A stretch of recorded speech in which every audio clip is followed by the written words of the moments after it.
Well, I was elected president in the spring of 1980, which was a great year to be a Republican because California Republicans helped elect Ronald Reagan as the President of the United States that November. With a deep awareness of the responsibility conferred by your trust, I accept your nomination for the presidency of the United States. The California delegation to the Republican National Convention in 1980 was like a CRA homecoming. CRA past president Dr. Tirso del Junco was a convention speaker. Past presidents Mike Evans, Dick Darling, Frank Adams, and Truman Campbell attended, to name only a few. Ronald Reagan became the Republican nominee. There were still people in California who did not support Reagan for president, and it took a great deal of effort after the nomination to bring them into the fold. But CRA played a very important role in campaign headquarters throughout the state from San Diego to Humboldt as part of the Reagan team. Throughout the 1980s, CRA elected 3 more women as state president in that time. Jean Orr in 1981, Coan Kubeti in 82, and Barbara Rathbun in 85. In 1983, Governor George Deukmejian was the guest of honor at CRA's convention, and freshman U.S. Senator Pete Wilson made a brief appearance. But as California entered the 1990s, CRA found itself at odds with Senator Wilson and voted no confidence in his candidacy for governor. Our primary focus at that time was regaining operational control within the California Republican Party. You know, we fought some big battles there.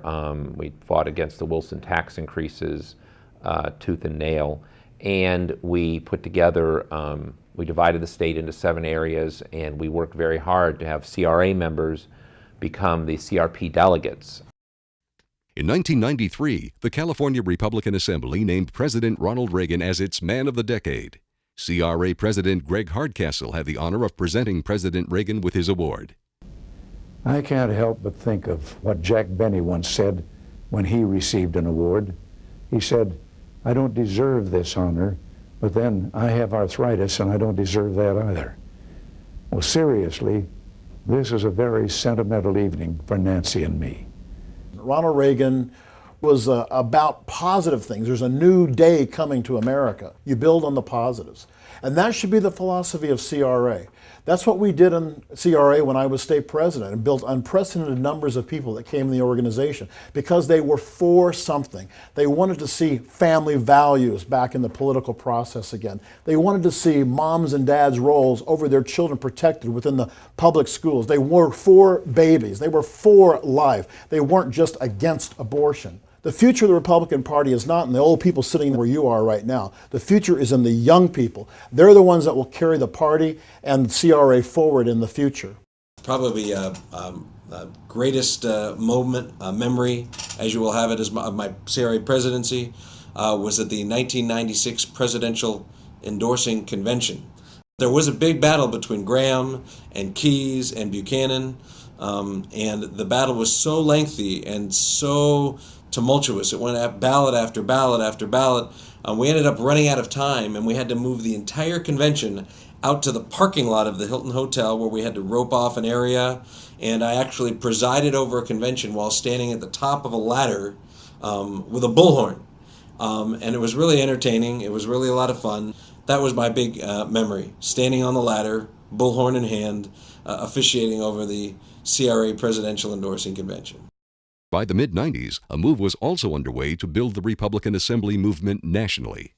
And there's one person who is responsible for the NFRA getting off the ground, and that was Senator Bob Dole. When he got elected or nominated to run for president in '96, I received a phone call from Phyllis Schlafly. And the next thing I knew, we were having a meeting in Las Vegas, of all places, where we had Phyllis Schlafly, and we had some major conservative leaders there.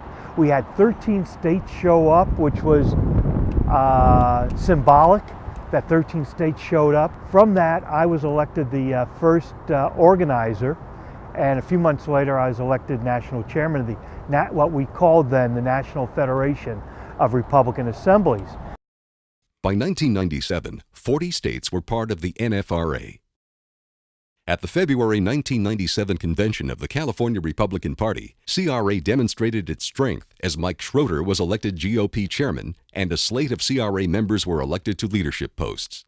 We did do it. We put together an operation to do it. And our issue was protecting life and the right to life and taxes.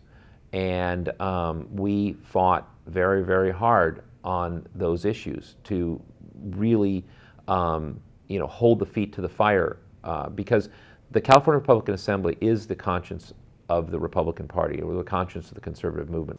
When you talk about a state party having a moral conscience, well, the CRA is that moral conscience that keeps the state party true to its principles. It's sort of like the Jiminy Cricket of Pinocchio, sitting on the state party's shoulder and nudging them to the right direction when it becomes necessary. As CRA entered the 2000s, new battles were brewing. Immediately we had to deal with the recall of Gray Davis, which the California Republican Assembly supported. That was a big election because we were supporting Tom McClintock. Right after the oath of office is administered, I will sign the executive order that rescinds the governor's tripling of our car tax. One of the most significant successes for the CRA during my 6 years as president was the Save Our License initiative. We launched that during the recall, and it was to stop Gray Davis from implementing driver's licenses for illegals. And that really caught fire. We were on the radio all the time. We had a lot of volunteer signatures. And what most significantly happened was, even though Schwarzenegger won that election, unfortunately, we were able to force the legislature to repeal licenses for illegals. And that was, I think, a real big achievement during the first year that I was president of CRA. As the California Republican Assembly celebrates its 75th anniversary, it continues to be an effective and relevant political force in California. The issues may have changed over the years, but the value system of limited government, support for the family, traditional family values, strong national defense, those things have not changed. Right now, I believe with the current administration in Washington, D.C. and with the current Congress, our freedoms are threatened now more than any time before in this country.